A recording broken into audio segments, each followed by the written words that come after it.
Kushdo nga ne, sa po del në mëngjes apo kur kthehet në darkë në shtëpi, përballet me pamje të tilla, ku fëmijë të pashoqëruar kërkojnë lëmosh, pastrojnë xhama makinash apo shesin fasoleta, fara, kikirik dhe lule. Janë fëmijë të familjeve në nevojë, të cilët shpesh detyrohen nga prindërit të bëjnë diçka jashtë dëshirës së tyre, edhe me kostën e humbjes së vitit shkollor. Në raportin e publikuar nga Agjencia Shtetërore për të Drejtat dhe Mbrojtjen e Fëmijëve për vitin 2023, janë raportuar 1027 raste të reja të fëmijëve në situatë rruge. Një shifër vërtet alarmante për një vend kaq të vogël sa Shqipëria. Ndërkohë, për vitin 2024 nuk janë bërë ende publike shifrat zyrtare. Por çfarë ndodh çdo ditë në rrugët e Tiranës? Kemi.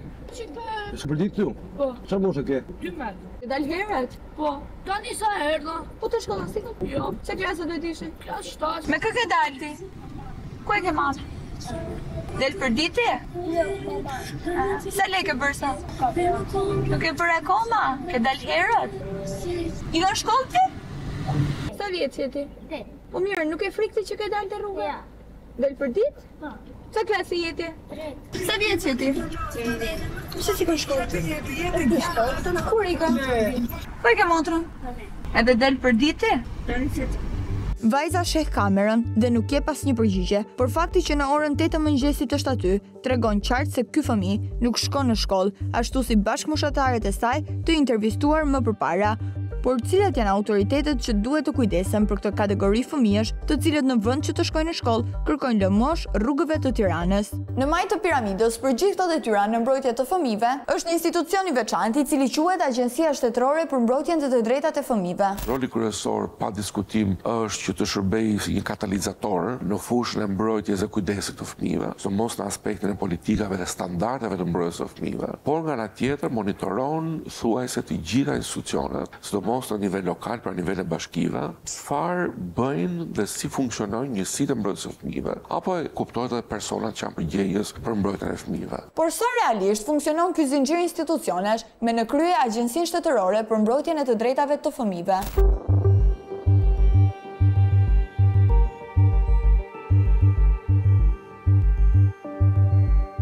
Mirë se vini në linjën kombëtare të Këshillimit për Fëmijë Alo 116. Për momentin të gjithë operatorët janë të zënë. Ju lutem prisni ose telefononi më vonë.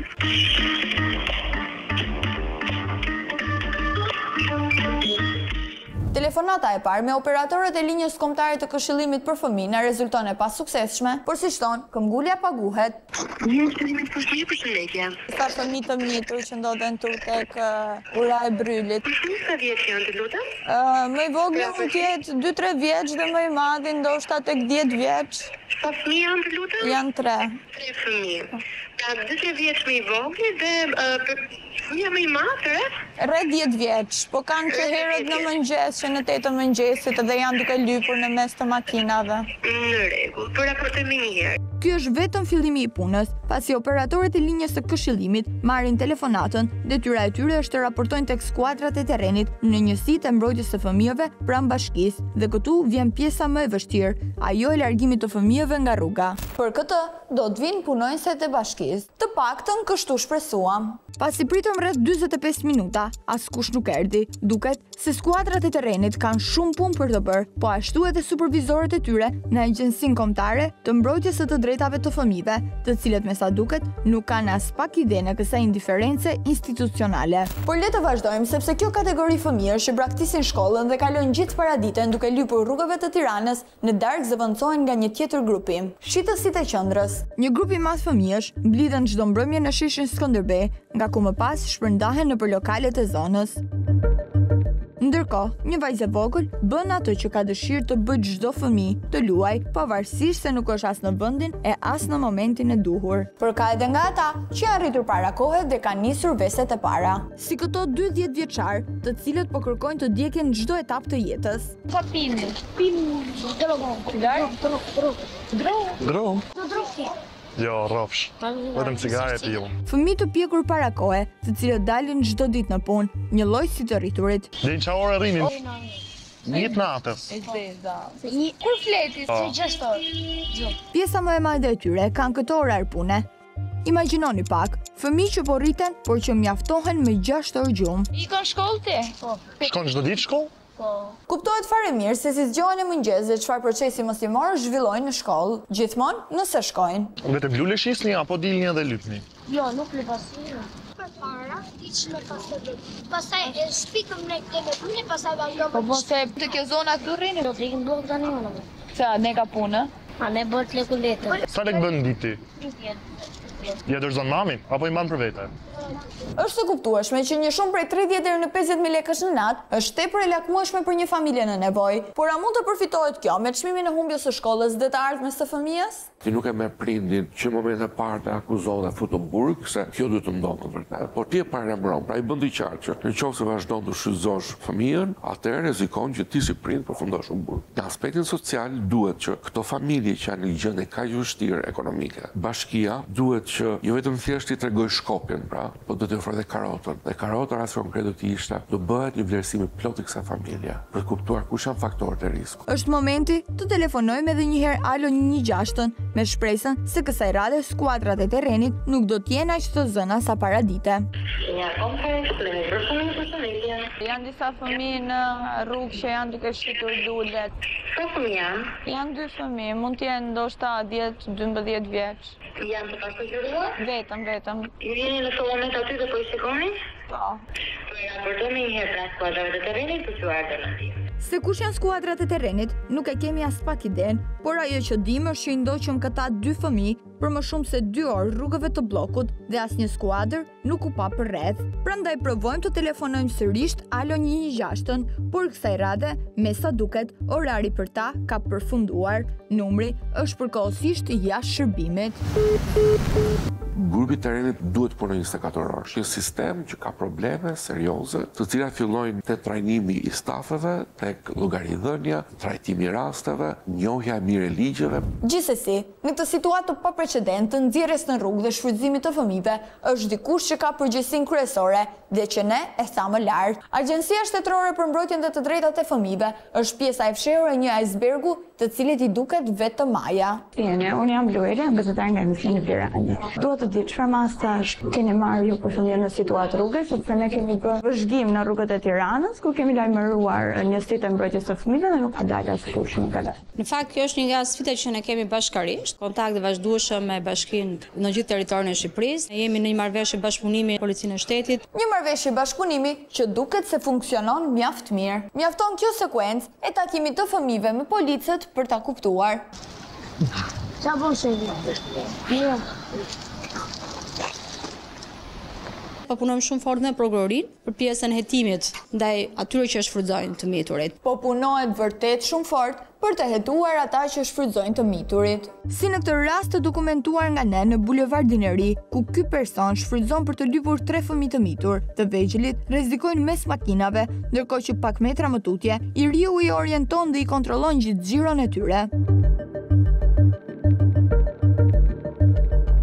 Dhe kur mendon që na u desh, vetëm një xhiro me makinë për ta evidentuar. Është një sfidë të cilën ne duhet kemi edhe me qytetarët të cilët i japin lëmoshën, pra që nuk duhet t'i japin. Pra fajtorët që fëmijët lypin ditë e natë, qenë kanë qytetarët që japin lëmoshë dhe jo institucionet që nuk kujdesen as pak për ta? Çfarë masash keni marrë ju për bashkinë? Keni gjobitur, keni bërë një vërejtje? Nuk është gjobe këtu. Këtu është çështje sensibilizimi që ti me gjithë së bashku dhe ju si media dhe qytetarët që ky fenomen s'duhet të ekzistojë më, nuk çfarë arrit me gjobë. Po ju si drejtuese, çfarë masë keni marrë për bashkinë? Patjetër që do veprojmë ne jemi gjithkohës në bashkëpunim me policimin, strukturat e terrenit dhe po dalim bashkë sot. I marrim fëmijët, i çojmë në familje, ato përsëri dalin prapë. Ky është një sfidë që ne kemi gjithë së bashku. Nuk është vetëm se e ka vetëm agjencia apo policia. Pra dhe qytetarët nuk duhet t'i japin lëmosh ndaj fëmijëve. Sërish qytetari fajtor. Pra kujdes, mos jepni lek për fëmijët e varfër, sepse zonja ju ngarkon me përgjegjësi. Jeni në dieni që Bashkia e Tiranës në 2 raste të paktën konstatuara nga ne nuk ka dalë në terren për t'i marrë ato fëmijë dhe për t'i çuar në qendrat përkatëse. Unë nuk e di domethënë për këtë gjë, se nuk është se jam informuar. Unë do të them që ne kemi çdo jeni ju në krye të institucionit nëse keni informacion. Çdo ditë marrim çdo ditë fëmijën në nevojë për mbrojtje. Çdo ditë. Drejtoresha, gjatë gjithë kohës po na jep përgjigje me fraza standarde të personave të zënë ngushtë, duke na e shitur dështimin për sukses. Sidoqoftë, Pyetja jon vazhdon të mos marrë përgjigje. Nëse ju nuk dini çfarë ndodh në Bashkinë e Tiranës, që është bashkia më e madhe, bashkia e kryeqytetit, çfarë ndodh në bashkitë e tjera? Jo, ne kemi informacion, ne raportojnë çdo rast që vjen. Keni këto 2 raste që unë them të raportuara? E keni lajmëruar në skuadër? Patjetër, 2 herë. Në skuadër s'ka qenë aty? Një herë. E kemi pritur 2 orë dhe nuk ka ardhur asnjë skuadër terreni. Mbase, po, skuadra terreni tek neve gjithkohës ne operojmë, sepse është një fenomen tash një herë që nuk është sot, nesër. Okej, dakor, do ta shurtojmë. Masa? Do ta shurtojmë, nuk e them dot tani. Mbesim vetëm në shurtim? Do ta shurtojmë dhe do shikojmë se si do operohet. Duket qartë që zonja Thandili nuk ka patur as pak informacion për situatën që duhet ta menaxhonte vetë. Dhe kjo ndoshta e ka një arsye që lidhet me mosprezencën e saj në institucionin që duhet të drejtojë. Ju kemi kërkuar që nga muaji tetor dhe ju nuk jeni paraqitur në punë. Unë se paraqitur në punë? Po, paktën në zyra që ndodhen tek ju. Po ju s'mund mani atë gjendën time. Sot do jem në zyrë. Se diskutojmë fare që sot drejtoresha do të jetë në zyrë. Nuk ishte si të ndodhte ndryshe pas këtij takimi. Por këtu na ndodhe e papritura, sepse ndërsa ne po diskutojmë qetësisht me zonjën dhe po i bëjmë pyetje për situatën as pak normale me fëmijët në rrugë, humori i saj ka ndryshuar dhe që aty biseda merr tjetër drejtim. Të lutem mos e ktheni personale dhe mbroni fëmijët. Institucioni im është institucioni me nivelin më të lartë përfaqësimit, sepse unë jam një profesionist aty. Nëse do ta ktheni personale, ktheni personale. Nëse ne vim trokasim në zyrë dhe ju nuk jeni, ne detyrohemi të vim në aktivitete për të që jetuar. Para njëri ndërtuar një personi që është në profesionin më të lartë të mundshëm të saj. Po nuk jeni në punë asnjë. Jo, s'mund ta thoni ju këtë, se e kanë thënë të tjerët, e kanë bërë këtë vlerësim, e bëjnë ata që kanë besuar. Tani po që fëmijët e rrugës do të kenë se me çfarë të krenohen. Atë vlerësim që unë jam aty e kanë jo vetëm në nivel kombëtar, e kam në nivel ndërkombëtar. Kështu që dashur, mos e kthe personale herë tjetër, runi etikën profesionale, mbroni fëmijët sepse vërtet e keni kaluar ndonjëherë etikën. S'po e kuptojmë më se kush e ka kthyer në personale. Sa për etikën tonë, nëse marrim një listë rastesh të ardhjes në ndihmë të fëmijëve të bullizuar, të abuzuar dhe të keq trajtuar, jemi të sigurt se drejtoresha e shumë sukseseve ndërkombëtare ngelet në klasë krahasuar me punën tonë. Sidoqoftë, mos të hyp vetja në qef. Kuptoni se çfarë niveli e keni ulur juve këtë lloj komunikimi. Kush ju? Ti që përballë me që e kthen në çështje personale. Unë bëra thjesht një pyetje se kam, ti që nuk keni qenë. Të lutem, e para një herë mund të jem personi me integritetin më të lartë që ju mund të keni takuar ndonjëherë. Pasi na bëri të ditur se kemi ulur nivelin e gazetarisë, zonja Thandili ju rikthye edhe një herë suksesit dhe integritetit të saj të pangatarueshëm me asnjë person tjetër. Jam personi që punoj me pasionin më të madh që ta dish ti. Po për masa s'keni marrë për rastet e fëmijëve në situatë rrugë. Në kulmin e këtij diskutimi, kur drejtoresha vazhdon të bëjë sikur nuk kupton asgjë për situatën që kemi evidentuar, duhet që dikush që na vjen aty nga hiçi t'i jap një dorë kurajo. Je adapti për këtë gjë, më pëlqeu toni jot dhe më pëlqeu fakti që Po, por ja, çfarë? Jo është e vërtet kjo që thua ti. Këta nuk e din që unë këtë punë e kam me kosto dhe shëndetësore.